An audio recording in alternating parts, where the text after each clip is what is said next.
नमो सिद्धाणं नमो आयर्याणं नमो वध्यायाणं नमो लोए सौपसारणं। पंच परमेष्ठी भगवान की जय। द्वादशांग जिनवाणी माता की जय। चारित्र चक्रवर्ती 108 शांति सागर जी महामुनिराज की जय।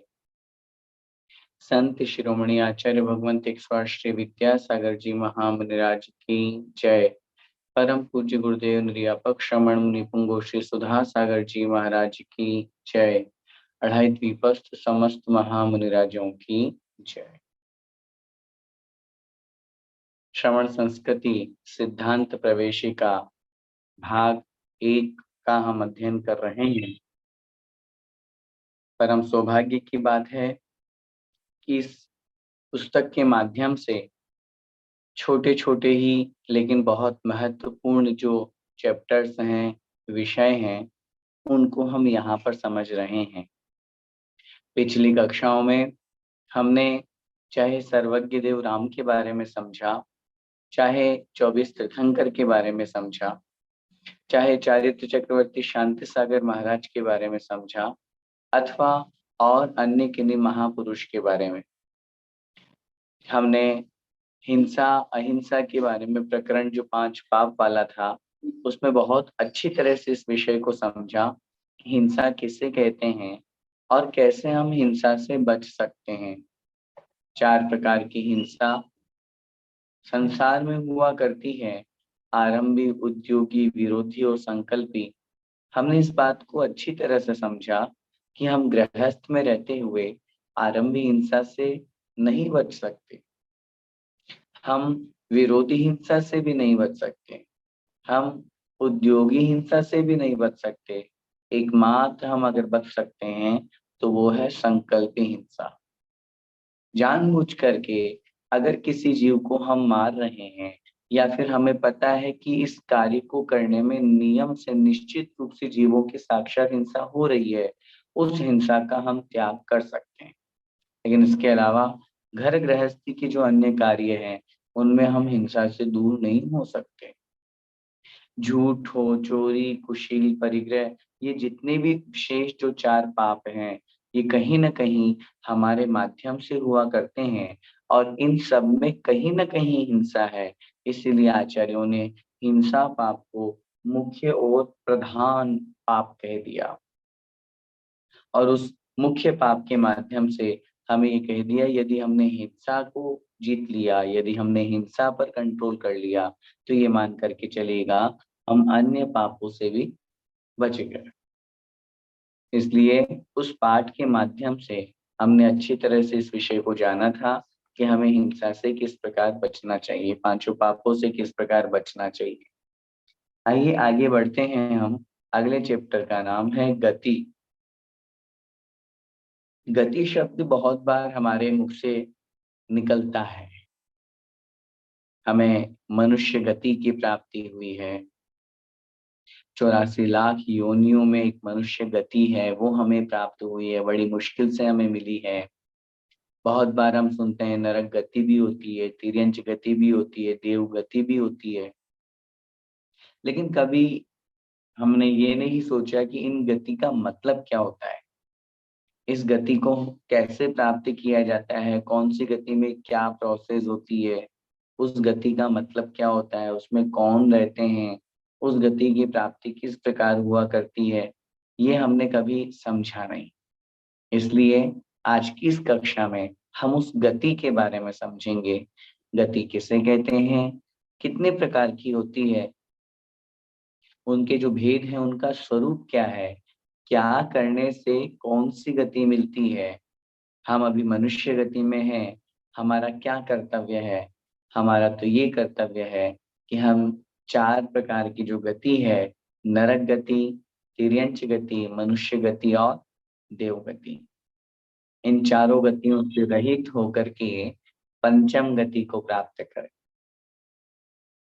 कौन सी है पंचम गति?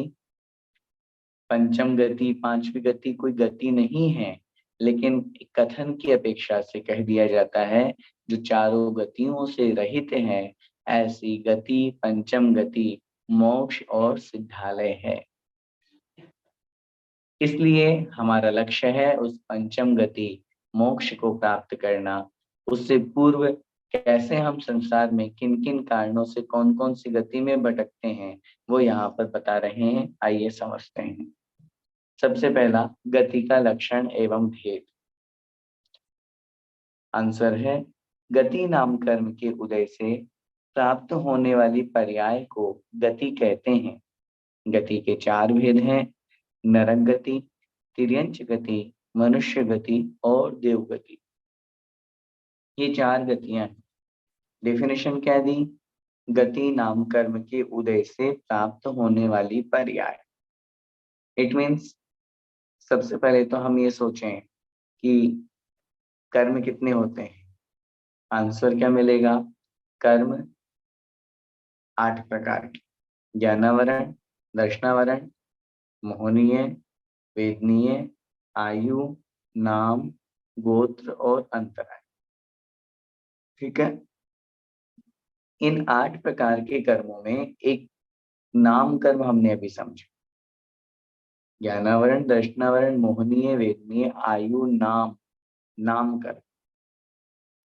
नाम कर्म का कार्य क्या होता है? नाम कर्म किसे कहते हैं? तो बहुत संक्षिप्त में, जो हमें हमारे को चित्र विचित्र रूप आकार प्रदान करता है, शरीर को बल प्रदान करता है, शरीर को आकार प्रदान करता है, शरीर का जो स्पर्श रस गंध वर्ण जिसके माध्यम से होता है, या बहुत संक्षेप में अगर हम कहें तो शरीर का कनेक्शन जिस कर्म से होता है उसे हम कहते हैं नाम कर्म। क्योंकि नाम कर्म के सबसे ज्यादा भेद है, 93, 93 ये नाम कर्म के भेद है। और उसमें लिखा उन्होंने गति, जाति, शरीरांगोपांग, निर्माण, बंधन, संघात, संस्थान, सहनन, स्पर्श रस गंध वर्णानुपूर्व, गुरु लघुपघात परघाता तपोद्योतोच्छ्वास विहायो गतियः। प्रत्येक शरीर तस सुभग सुस्वर शुभ सूक्ष्म पर्याप्ति स्थिरादे यशय कीर्ति क्षेत्राणि तीर्थ करत्वम च। इनके भेद प्रभेद करके क्या उन्होंने ना, गति, जाति, शरीरांगोपांग, गति 4 गति, जाति 5 जाति, 1 इंद्रिय, 2 इंद्रिय, 3 इंद्रिय, 4 इंद्रिय, पंचेंद्रिय। शरीर, पिछले बार क्लास में चर्चा आई थी ना, किसी ने प्रश्न भी किया था, शरीर के माध्यम से 5 प्रकार का शरीर, औदारिक, वेक्रियक, तेजस, कार्बन। औदारिक, वेक्रियक, आहारक, तेजस और कार्बन, ये 5 प्रकार का शरीर। शरीर में जो अंगोपांग बने वो 3 प्रकार के अंगोपांग, औदारिक, वेक्रियक, आहारक। तो ये सारे के सारे जो भेद हैं ये किसके भेद हैं? नाम कर्म के। तो नाम कर्म एक मुख्य कर्म है और उस नाम कर्म की जो 93 भेद हैं, 93 भेद हैं, उनमें से एक भेद है जिसका नाम क्या है? गति नाम कर्म, है ना। तो गति, अभी अपने डेफिनेशन में क्या पढ़ा? गति नाम कर्म के उदय से प्राप्त होने वाली पर्याय। अब समझ में आ गया? अब गति, उस नाम कर्म का एक भेद जो गति नाम कर्म है, उस गति नाम कर्म में की जो पर्याय है, अब उसके 4 भेद हैं, उसके भी 4 भेद, नरक गति, तिर्यंच गति, मनुष्य गति और देव गति। अब इन 4 गति में से जिस गति नाम कर्म का उदय होगा वो पर्याय उस जीव को प्राप्त होगा। एग्जाम्पल, हम अभी कौन है? मनुष्य हैं, हमारी पर्याय मनुष्य है। तो हम मनुष्य हैं तो अभी हमारी गति कौन सी है? हमारी मनुष्य गति। ऐसे ही अगर कोई देव है तो वो देव गति का जीव कहलाएगा। मक्खी, मच्छर, टिड्डी, भौरा, गाय, बैल, भैंस, पशु, पक्षी, ये सब ये क्या है? ये तिर्यंच पर्याय में। तो ये कौन सी गति के जीव कहलाएंगे? ये तिर्यंच गति के जीव कहलाएंगे। तो इनकी कौन सी गति नाम कर्म का उदय है? तो हम कहेंगे इनके तिर्यंच गति नाम कर्म का उदय है। हमारे मनुष्य गति नाम कर्म का उदय। तो सिंपली डेफिनेशन, जहां जिस गति नाम कर्म का उदय होने पर वो पर्याय प्राप्त होती है, और उस पर्याय में वो व्यक्ति वैसा अनुभव करता है, मैं मनुष्य हूँ, मैं तिर्यंच हूँ, मैं नारकी हूँ, मैं देव हूँ। ये कब अनुभव करता है वो? जब वो उस पर्याय को प्राप्त होता है। आत्मा है, आत्मा को तो कोई ना कोई पर्याय चाहिए ही चाहिए। द्रव्य है, द्रव्य की तो कोई ना कोई पर्याय होगी ही होगी। तो वो पर्याय कैसे होगी? वो उस नाम कर्म के उदय के माध्यम। तो इस प्रकार ये 4 प्रकार के भेद उस गति के कहे गए हैं: नरक गति, तिर्यंच गति, मनुष्य गति और देव गति। अब नरक गति किसे कहते हैं? देखिए डेफिनेशन। नरक गति नाम कर्म के उदय से नरक में जन्म होना नरक गति कहलाती है। हमें नरक पर्याय को प्राप्त हो, 2 बातें समझिएगा, थोड़ा सा सिद्धांत की मैं बात कर रहा हूँ। एक होता है आयु और एक होती है गति। पहले अगर हम इसको समझ लेंगे तो हमें गति का चैप्टर अच्छी तरह से समझ में आ जाएगा। आप कहेंगे आयु किसे कहते हैं? और आयु की भी 4 भेद होते हैं। जिस पर्याय में हमें एक निश्चित समय के लिए रुकना पड़ता है उसका नाम है आयु। नाम आयु कर्म, वो भी 4 प्रकार का है: नरकायु, तिर्यंचायु, मनुष्यायु और देवायु। अब आप कहेंगे गति में भी यही 4 भेद, आयु में भी यही 4 भेद, तो फिर दोनों में डिफरेंस क्या? आंसर बहुत अच्छी तरह से समझ। आयु एक स्वतंत्र कर्म है, गति नाम कर्म का एक भेद है। First difference. सेकंड थिंग, आयु के अनुसार हमें गति की प्राप्ति होती है, ना कि गति के अनुसार आयु की प्राप्ति। ये बहुत महत्वपूर्ण सिद्धांत दूसरा वाला। हमारी अगली पर्याय कहाँ होगी, मैं अगली पर्याय में कहाँ जाऊंगा, कहाँ मेरा जन्म होगा, ये मेरी आयु कर्म निश्चित करता है। अगर किसी जीव ने नरक आयु का बंध कर लिया है तो गति का बंध तो अन्य भी हो सकता है, अदर भी हो सकता है, लेकिन जब उसका वो नरक आयु का उदय होगा तब उसको नरक गति की प्राप्ति होगी ही होगी।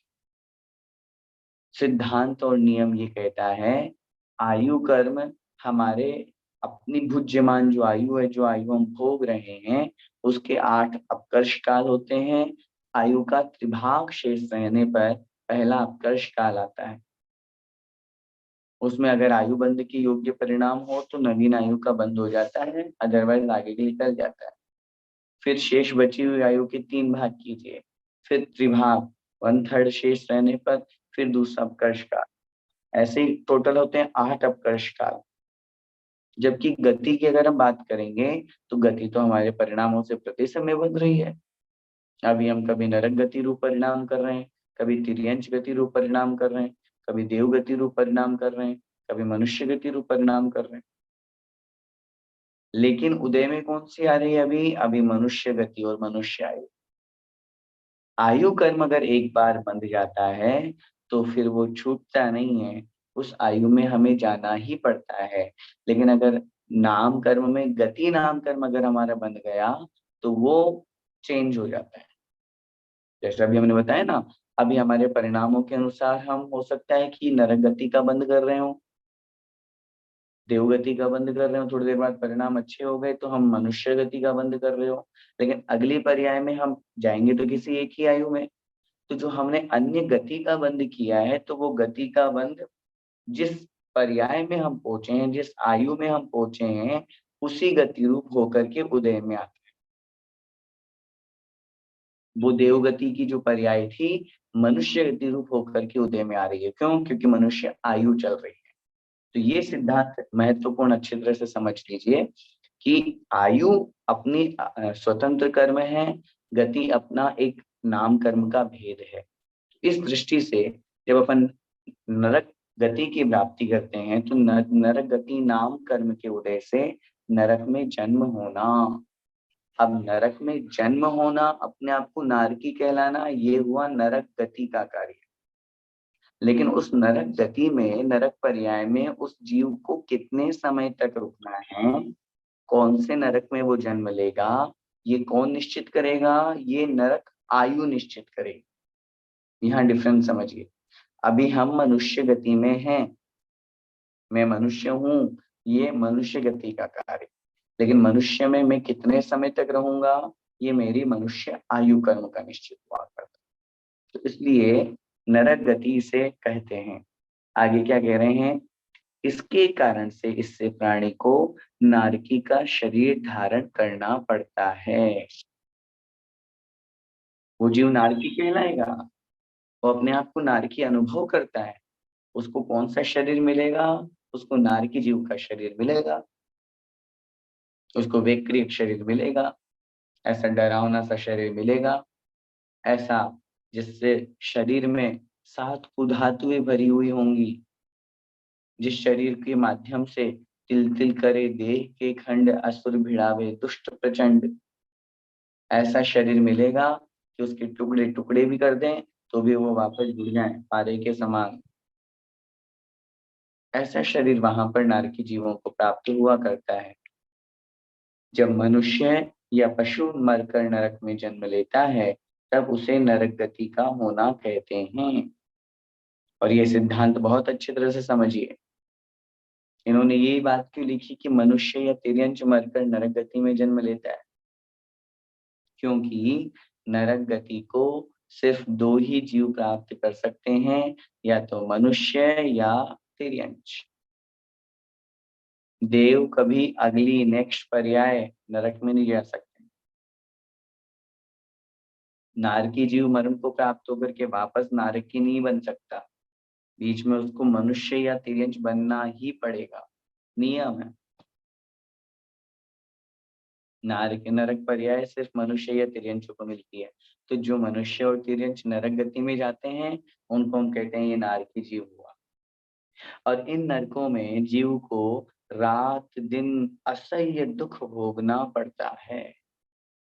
ऐसे दुख भोगने पड़ते हैं कि जिनकी अगर हम चर्चा करें तो ऐसा लगता है कि कहाँ आ गए। आचार्य ने लिखा, नरकों के दुख सबसे ज्यादा कष्टदायी है। अगर जीव को तीनों लोकों में अगर सबसे ज्यादा दुख कहीं मिलता है तो वो है नरक गति का दुख। भूख प्यास की बात करें तो वहां पे इतनी भूख लगती है, इतनी भूख लगती है कि 3 लोग को नाज जुखाए, मिटे ना भूख कणा न लहाए।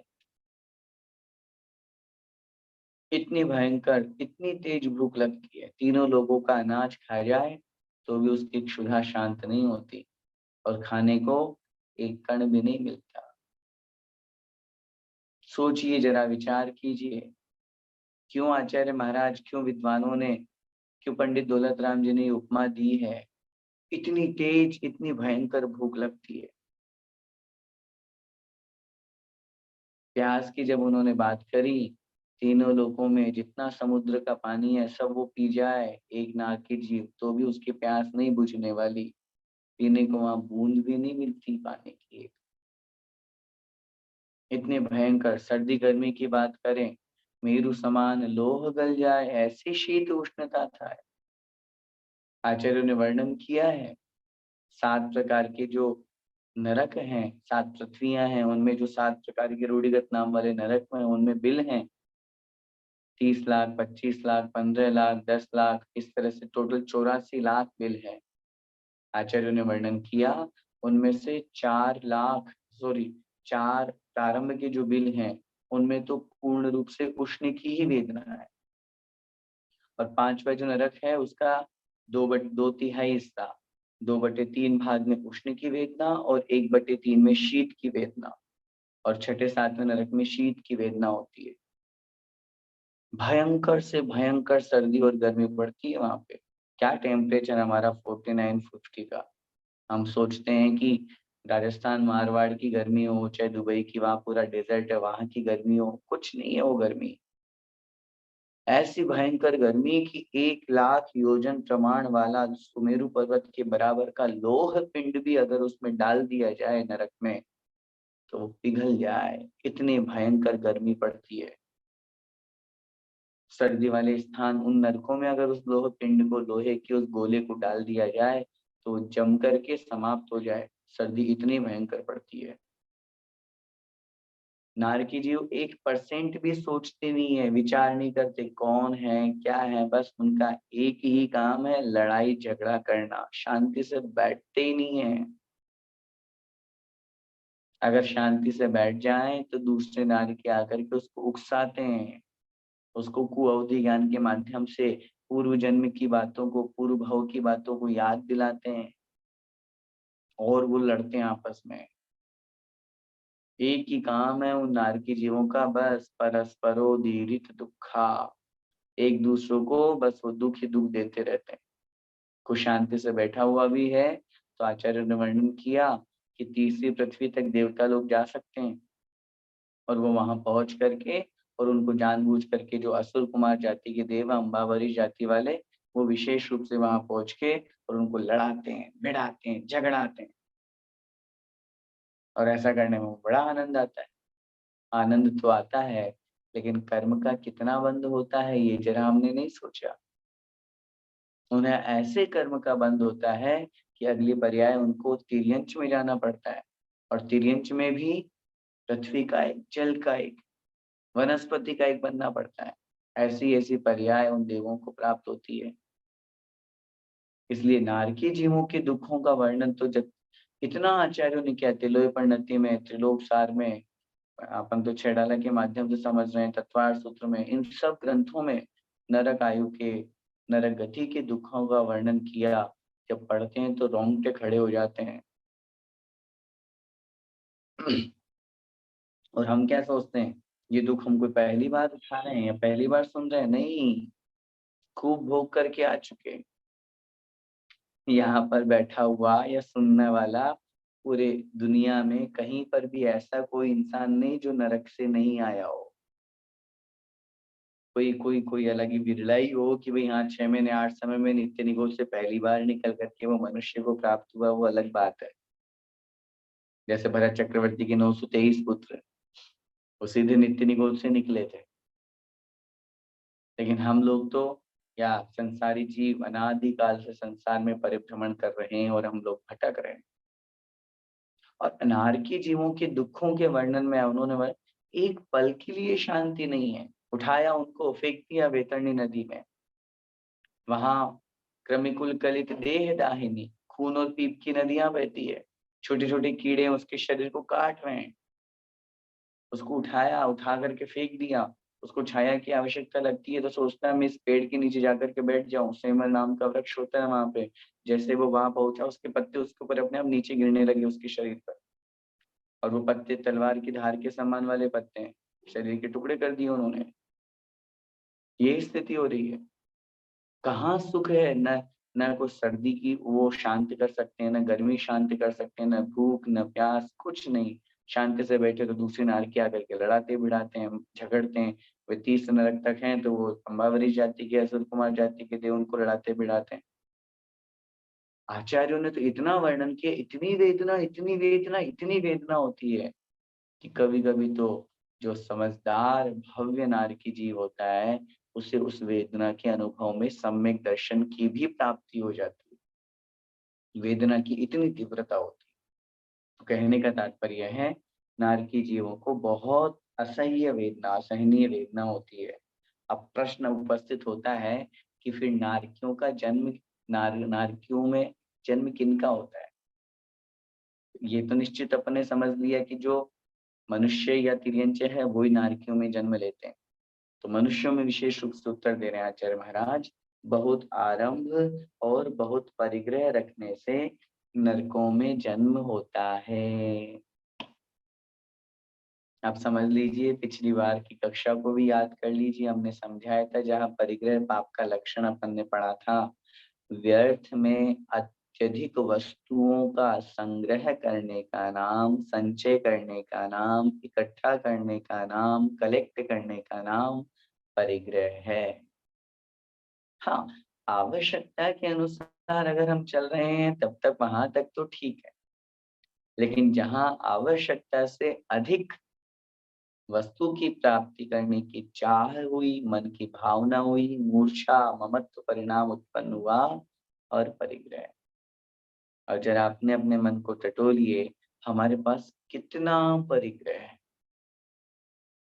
कितना परिग्रह, इतना परिग्रह है कि अगर हमारी 7 पीढ़ियां भी बैठ कर के खाएं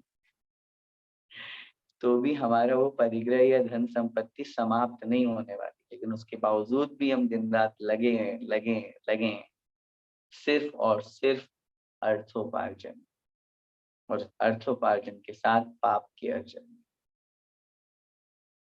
सोचिए जरा, आरंभ कितना ज्यादा हो रहा है। और अब उस बात को यहाँ समझिए, मात्र परिग्रह अधिक होना दुख का कारण नहीं है। उस परिग्रह में आसक्ति होना, उस परिग्रह में त्याग की भावना नहीं होना, उस परिग्रह में दान की भावना नहीं होना, इसका नाम है अत्यधिक आसक्ति रूप परिग्रह। नहीं तो फिर तो आप कहेंगे चक्रवर्ती सारे नरक जाना चाहिए, हमारे पास तो कितने से संपत्ति है। आप ही तो कहते हो चक्रवर्ती भरत चक्रवर्ती पूरे 6 खंड के राजा, 6 खंड कितने, एक आर्यखंड और 5 मलेच्छ खंड, पूरे भरत क्षेत्र और वर्तमान का पूरा विश्व उस आर्यखंड का एक टुकड़ा मात्र है, इतना सा। तो आप बोलेंगे हमारे पास तो कुछ भी नहीं है उस स्थिति में। तो आप जब पूरे विश्व को आर्यखंड का एक टुकड़ा कह रहे हो, तो फिर 5 मलेच्छ खंड और आर्यखंड, ये तो बहुत विशाल हो गया। तो हमारे पास तो इतना परिग्रह है ही नहीं, हमसे ज्यादा परिग्रह तो चक्रवर्ती के थे। हालत देख लीजिए, 12 चक्रवर्ती में से 8 चक्रवर्ती मोक्ष गए।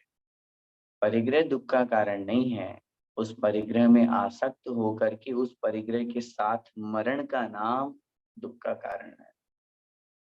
गए शुभम चक्रवर्ती नरक, ब्रह्मदत्त चक्रवर्ती नरक, क्यों?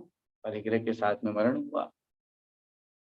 और अगर वही चक्रवर्ती, चाहे भरत चक्रवर्ती हो, मोक्ष को प्राप्त हुए, क्यों? उस वैभव को साथ लेकर नहीं गए, उस वैभव का त्याग किया, उस वैभव को छोड़ दिया, उसमें उनको सुख नजर नहीं आया। जो इंसान बहुत अधिक हिंसा के कार्य करता है, बहुत अधिक आरंभ के कार्य करता है, बहुत अधिक पाप के अर्जन करने के, हिंसा झूठ चोरी कुशील में लगा हुआ है दिन रात, मुझे कुछ नहीं है मतलब, जिस व्यापार में हिंसा हो रही है तो होने दो, मुझे क्या, मुझे तो बस पैसा मिलना चाहिए। सामने वाले की चोरी डकैती करके, जेब चोरी करके, सामने वाले को गलत फंसा करके, मुझे तो बस पैसा मेरे पास आना चाहिए। 2 नंबर का धंधा कर रहा है, कुछ भी कर रहा है, ये सारे के सारे जो हैं, ये सब हमारे अत्यधिक आरंभ के कार्य कारण है। और बहुत अधिक आरंभ और बहुत अधिक परिग्रह रखने से, करने से नरक गति में जन्म लेना पड़ता है, नरक आयु की प्राप्ति हुआ करती है। नीचे पाताल लोक में 7 नरक हैं, धम्मा, वंशा, मेघा, अंजना, अरिष्टा, मघवा और माघ। पाताल लोक का मतलब अधोलोक। अधोलोक में 7 पृथ्वियां बनी हुई है। जब कभी आप 3 लोक का चित्र देखेंगे, उसमें देखेंगे अधोलोक में 7 पृथ्वियां, रत्न प्रभा, शर्करा प्रभा, बालुका प्रभा, रत्न, शर्करा, बालुका, पंख, धूम, तमो, महातम है। ये 7 पृथ्वियां हैं। इन 7 पृथ्वियों में क्रमशः अनेक बिल बने हुए हैं। पहली पृथ्वी में 30 लाख बिल, क्योंकि आचार्य महाराज ने सूत्र लिखा, तासु त्रिंशत पंचविंशति पंचदश दश त्रि पंचोनेक नरक शत सहस्राणि पंचचेर यथाक्रम। पहली पृथ्वी में 30 लाख बिल, दूसरी पृथ्वी में 25 लाख बिल, तीसरी पृथ्वी में 15 लाख बिल, चौथी पृथ्वी में 10 लाख बिल, पांचवी पृथ्वी में 3 लाख बिल, छठी पृथ्वी में 5 कम 1 लाख मतलब 99,995, और सातवीं पृथ्वी में मात्र 5 बिल। इस तरह से टोटल अगर हम इन बिलों की काउंटिंग करेंगे तो ये हो जाएंगे हमारे 84 लाख। और इनके रूढ़िगत नाम दिए हुए हैं। रत्नप्रभा पृथ्वी में जो 30 लाख बिल है उनका नाम है धम्मा, दूसरी पृथ्वी में जो बिल है उनका नाम है वंशा। इस तरह से नरकों के नाम यहाँ धम्मा, वंशा, मेघा, अंजना, अरिष्टा, मघवा और माघ, ये 7 नरक कहलाते हैं। जैसे जैसे नीचे नीचे जाएंगे, त्यों त्यों वहां वहां दुख और ज्यादा ज्यादा होते जाएंगे।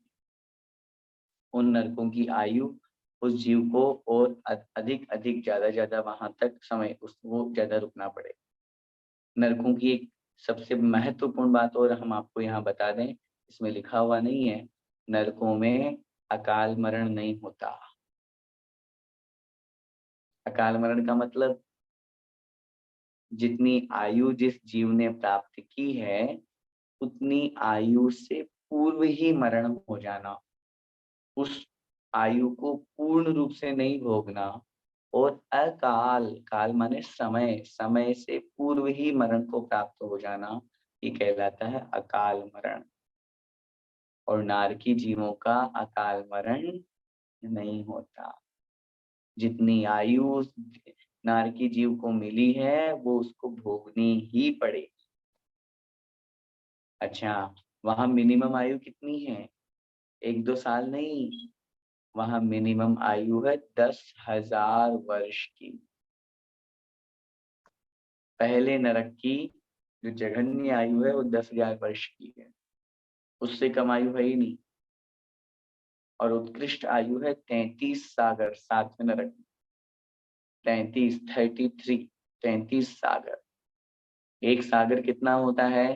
तो आचार्यों ने लिखा असंख्यात वर्षों का एक पल्य होता है, और असंख्यात पल्यों का एक सागर होता है। इतना इतना इतना विशाल है। इतने समय तक नारकी जीव वहां पर कष्ट उठाते हैं, दुख उठाते हैं। अब इस नरक गति के चैप्टर को अपन ने समझा, नरक गति के बारे में समझा, तो इससे शिक्षा क्या लेनी है? हमें यही समझना है, हमें ऐसा कार्य नहीं करना जिससे हमें नरक गति में जाना पड़े। हम नारकी बने, हमें वहां के दुख उठाना पड़े, हम ऐसे कार्य क्यों करें? और यहाँ वहां नहीं जाने का एक ही कारण है, हम बहुत आरंभ और बहुत परिग्रह से बचें। और मैं फिर कह रहा हूँ, हमारी पढ़ाई का उद्देश्य, पढ़ने का उद्देश्य एकमात्र सिर्फ किताब को पढ़ करके सुनाना नहीं है। जो जो चैप्टर हम पढ़ रहे हैं उससे शिक्षा भी ग्रहण करना है और समझना है कि इसका मतलब क्या होता है, हम क्यों नरक गति के बारे में पढ़ रहे हैं। नरक गति को पढ़ने से हमें क्या फायदा हुआ? नारकी जीवों के बारे में जानने से हमें क्या मतलब? हम तो मनुष्य हैं, कोई बात नहीं, अभी मनुष्य हैं, आगे तो नहीं बनना ना नारकी हमको। हम ऐसे कार्य से बचेंगे जिससे हम आगे नारकी न बने, नरक पर्याय में हमारा जन्म ना हो। इसलिए बहुत आरंभ और बहुत हिंसा, आरंभ और हिंसा दो अलग शब्द, भले ही भाव की अपेक्षा से एक ही है, लेकिन आरंभ का मतलब घर गृहस्थी वाली जो हिंसा है, विशेष रूप से उसको आरंभ शब्द में प्रयोग किया जाता है, और हिंसा शब्द सभी रूप में प्रयोग किया जाता है। तो बहुत आरंभ और बहुत परिग्रह रखने से, या बहुत हिंसा और बहुत परिग्रह के माध्यम से नरकायु का बंध होता है, हम उससे बचें। आगे दूसरी गति जिसका नाम है तिर्यंच गति। तिर्यंच गति किसे कहते हैं, वह कैसे प्राप्त होती है और किनको मिलती है, क्या करने से मिलती है, आइए देखते हैं। डेफिनेशन, तिर्यंच गति नाम कर्म के उदय से तिर्यंचों में जन्म होना तिर्यंच गति कहलाती है। किसी भी जीव को तिर्यंच गति प्राप्त हो रही है तो उसके पीछे कारण क्या है? तो आचार्य महाराज कह रहे हैं, शास्त्रों में लिखा है, डेफिनेशन यहाँ कह रहे हैं, तिर्यंच गति नाम कर्म का उदय होने पर, जैसा कि पहले अपन ने पढ़ा, नरक गति नाम कर्म का उदय हुआ तो वह जीव नरक में जन्म लेगा, नरक पर्याय उसको प्राप्त होगी। ऐसे तिर्यंच गति नाम कर्म का उदय होने से उसे तिर्यंच पर्याय की प्राप्ति होती है। अब तिर्यंच पर्याय में वो कितनी देर रहेगा, कितने समय रहेगा, ये तिर्यंच आयु निश्चित करेगी। लेकिन पर्याय गति जहां पर अपन चर्चा करेंगे तो वो होगा तिर्यंच गति। और उससे क्या होता है? इससे प्राणी को घोड़ा, गाय, हाथी, विकलत्रय और स्थावर की पर्याय प्राप्त होती है। हाथी, घोड़ा, गाय, बैल, भैंस, पशु, पक्षी, है ना। यहाँ लिखा विकलत्रय, विकलत्रय का मतलब 2 इंद्रिय, 3 इंद्रिय और 4 इंद्रिय। इन 3 प्रकार के जीवों को विकलत्रय कहते हैं। विकल माने जो सकल नहीं है, संपूर्ण नहीं। जो संपूर्ण नहीं है, संपूर्ण तो पंचेंद्रिय है, तो जो पंचेंद्रिय नहीं है मतलब कम है। कम कितनी है? क्योंकि एक भी नहीं है, क्योंकि एक को तो स्थावर से संबोधित कर दिया, एक इंद्रिय से संबोधित कर दिया। तो जो 2 इंद्रिय, 3 इंद्रिय और 4 इंद्रिय जीव है, इनको विकलत्रय कहते हैं। तो जितने भी ये एक इंद्रिय से लेकर के 4 इंद्रिय तक के जीव हैं, वो तो नियम से तिर्यंच पर्याय में ही है। अपन पहले पढ़ के आए ना, पृथ्वी का एक, जल का एक, अग्नि का एक, वायु का एक और वनस्पति का एक। ये तो सब एक तिर्यंच पर्याय में ही है। अब 2 इंद्रिय, 3 इंद्रिय, 4 इंद्रिय पे पढ़ के आए, है ना। लट, जोंक, केंचुआ, ये सब 2 इंद्रिय है। 3 इंद्रिय में चींटी, है ना, ये सब 3 इंद्रिय जीव। 4 इंद्रिय में मक्खी, मच्छर, टिड्डी, भौरा, ये 4 इंद्रिय जीव।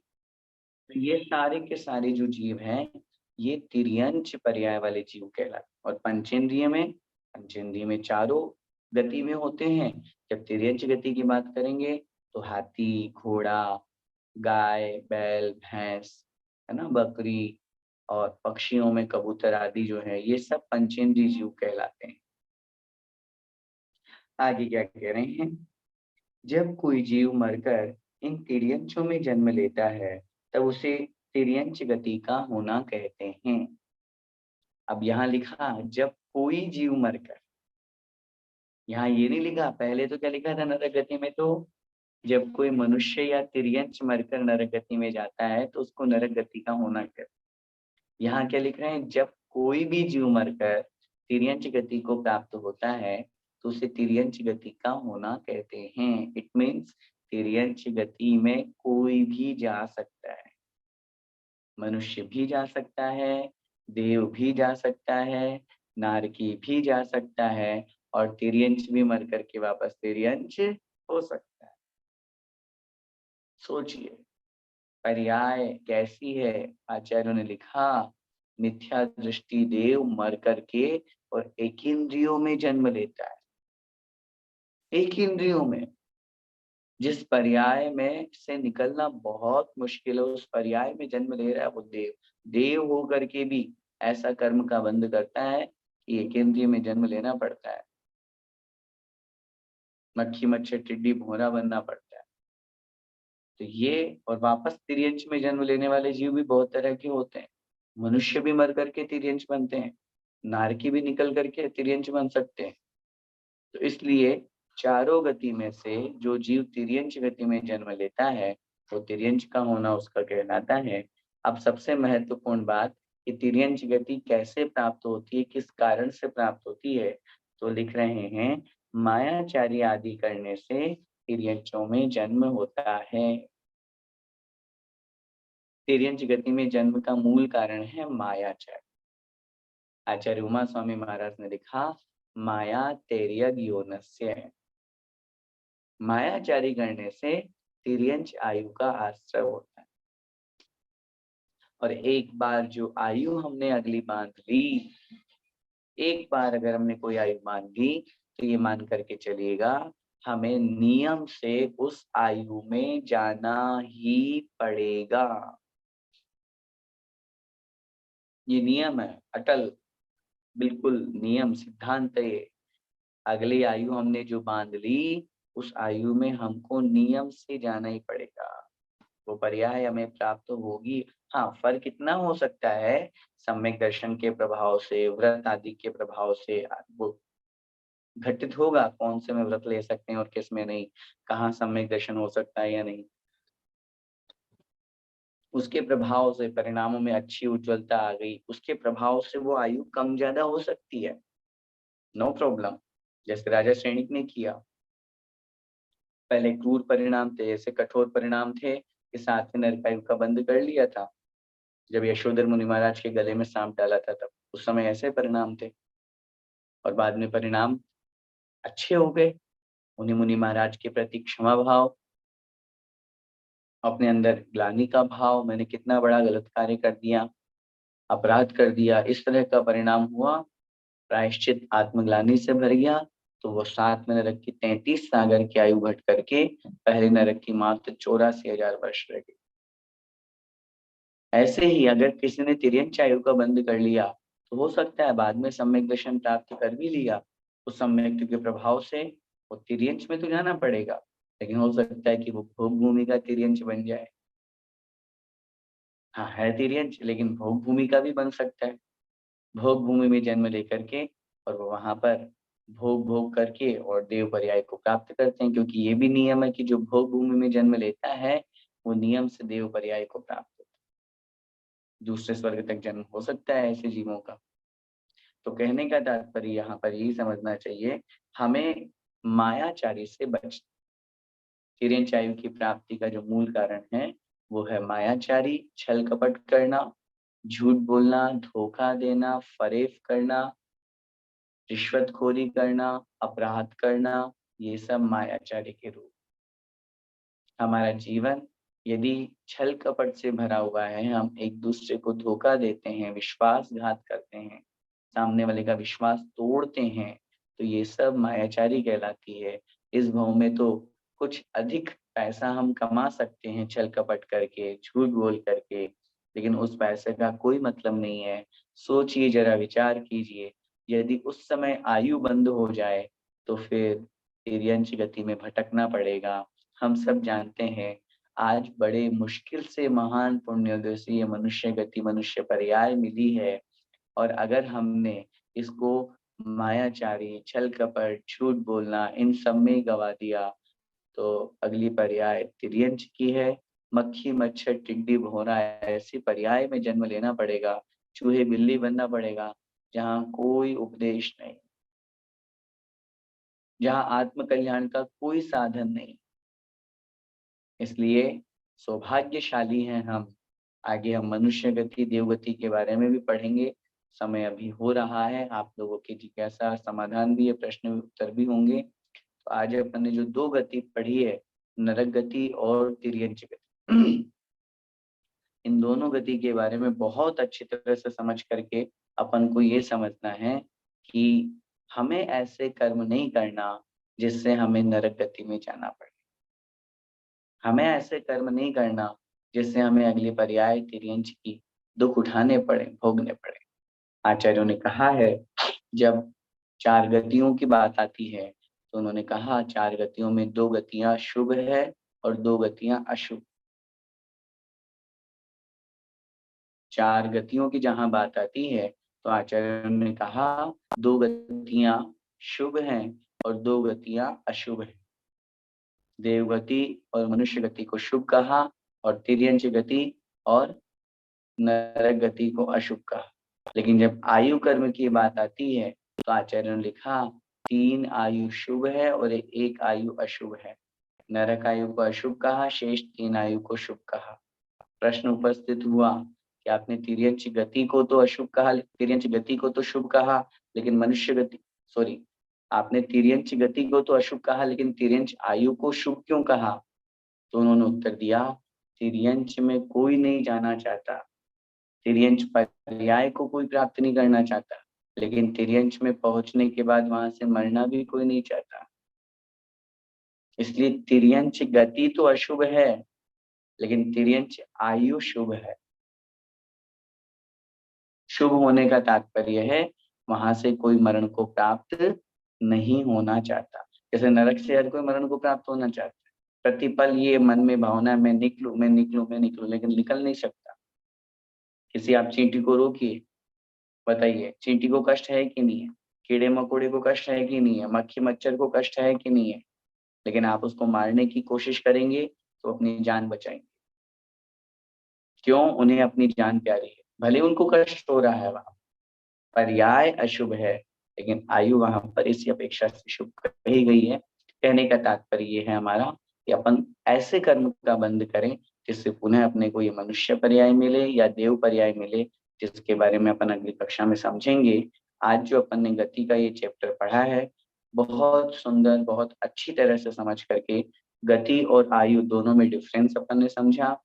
गति अलग चीज है, आयु अलग चीज है। हम आयु कर्म का जो हमारा बंध होता है, ये हमारी आयु जो चल रही है, बुद्धिमान जिस आयु को अपन कहते हैं, जो आयु हम भोग रहे हैं, उसके 3 पार्ट किए जाते हैं। जितनी आयु हमारी है, उस आयु का 1/3 जब रह जाता है, 2/3 निकल जाता है, तब अगली आयु का हमारा बंध होता है। हम सब उस पर सावधानी रखें, अच्छे परिणाम रखेंगे, तो निश्चित रूप से अगली आयु हमारी अच्छी और शुभ होगी। हम सब नरक तिर्यंच गति से बचें और नरसुर गति को प्राप्त हो, मनुष्य या देव पर्याय को प्राप्त हो। इसी मंगलमय भावना के साथ बोले द्वादशांग जिनवाणी माता की जय।